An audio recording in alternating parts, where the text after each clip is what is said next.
Praise the lord. జనవరి 8వ తేదీ 2025.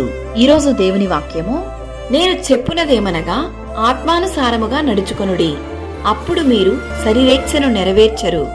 గలతీయులకు రాసిన పత్రిక 5వ అధ్యాయం 16వ వాక్యము. మనము ఆత్మను అనుసరించి జీవించు వారమైతిమా, ఆత్మను అనుసరించి క్రమముగా నడుచుకొందుము. ఎలయనగా తన శరీరేచ్ఛలను బట్టి విత్తువాడు తన శరీరము నుండి క్షయమను పంటను కోయును, ఆత్మను బట్టి విత్తువాడు ఆత్మ నుండి నిత్య జీవమను పంటను కోయును. రక్షణయను శిరస్రావణమును దేవుని వాక్యమును ఆత్మ ఖడ్గమును ధరించుకొనుడి.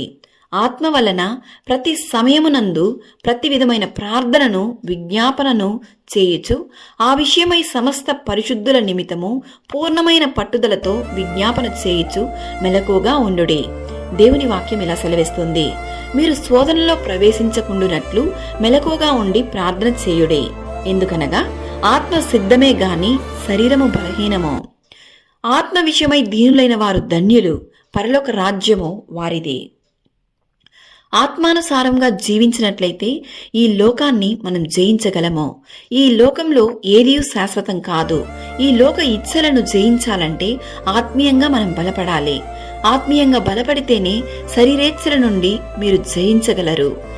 ఆత్మీయ జీవితంలో బలపడే కృపను దేవుడు మనందరికీ అత్యధికముగా దయచేయును గాక.